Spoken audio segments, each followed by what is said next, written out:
Subscribe now and press the bell icon. Never miss an update.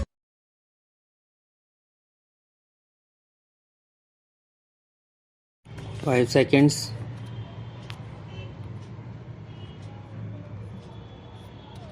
Farming as an activity contributes nearly 1/6 to our national GDP, and a major portion of our population is dependent on it for livelihood. It has risen to the challenge of making India largely self-sufficient in providing food for a growing population.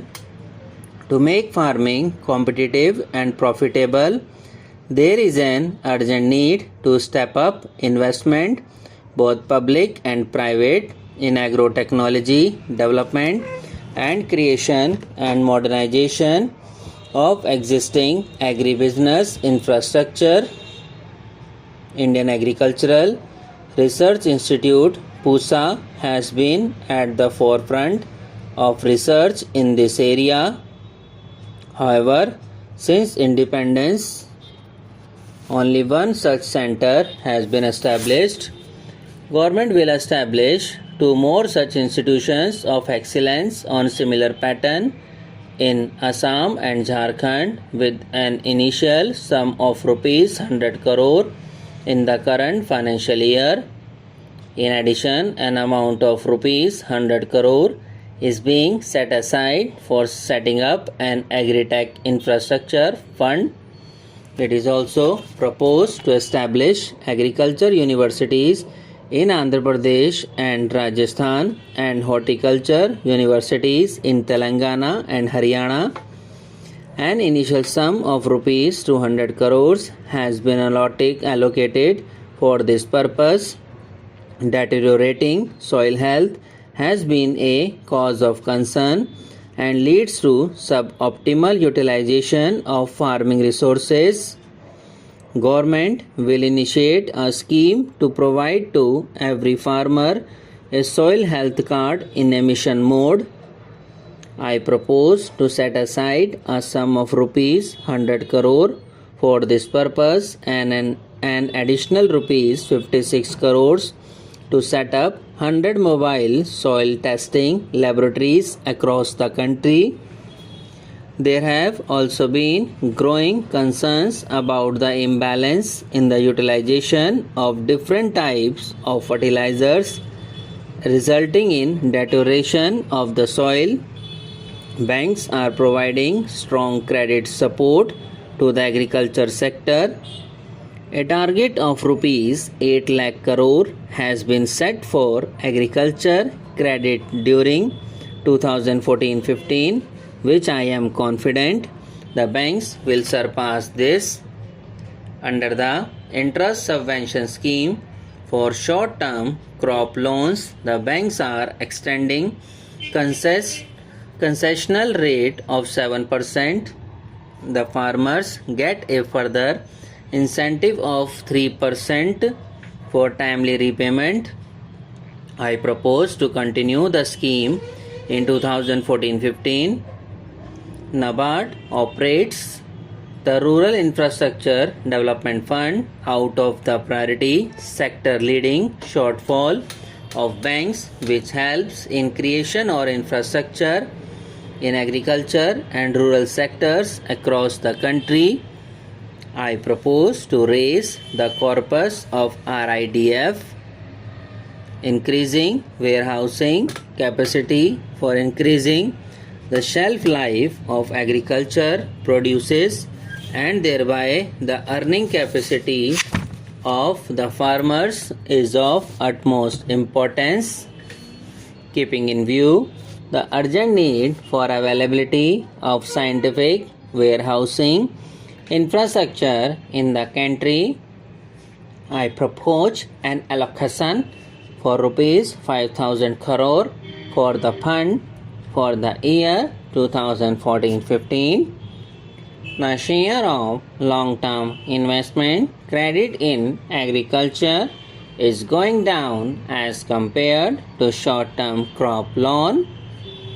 This is a severely hampering the asset creation in agriculture and allied activities. In order to give a boost to long-term investment credit in agriculture, I propose to set up long-term rural credit fund in NABARD for the purpose of providing refinance support to cooperative banks and regional rural banks with an initial corpus of rupees 5,000 crore. Government is committed to reforms in the food sector, restructuring FCI, reducing transportation and distribution losses, and efficacy of PDS would be taken up on priority. Government is also committed to provide wheat and rice at reasonable prices to the weaker sections of the society. Even if, due to inadequate rainfall, there is a marginal decline in agriculture production, stocks in the central pool are adequate to meet any exigency. Government shall, when required, undertake open market sales to keep prices under control.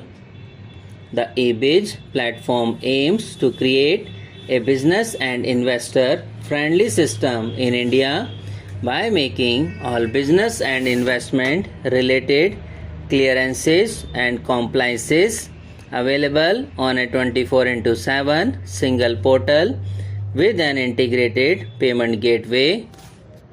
All central government departments and ministries will integrate their services with the eBIZ platform on priority.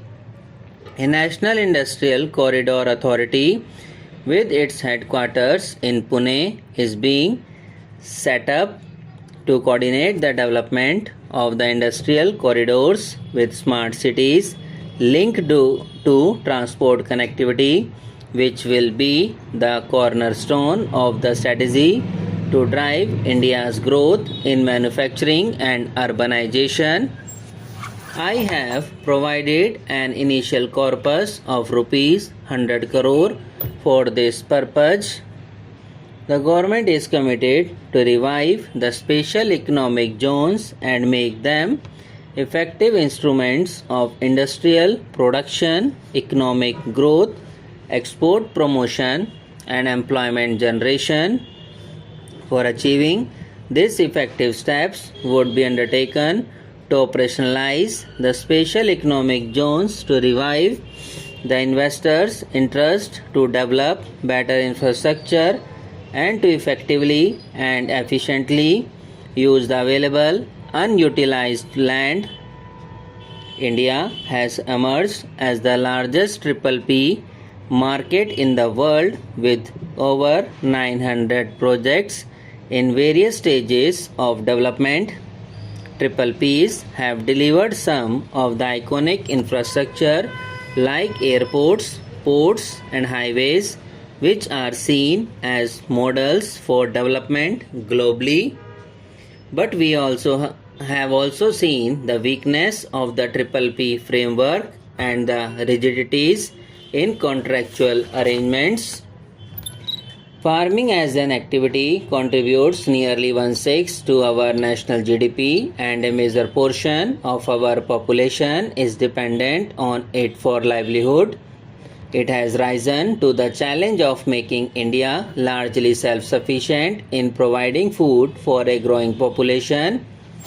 To make farming competitive and profitable, there is an urgent need to step up investment, both public and private, in agro-technology development and creation and modernization of existing agribusiness infrastructure.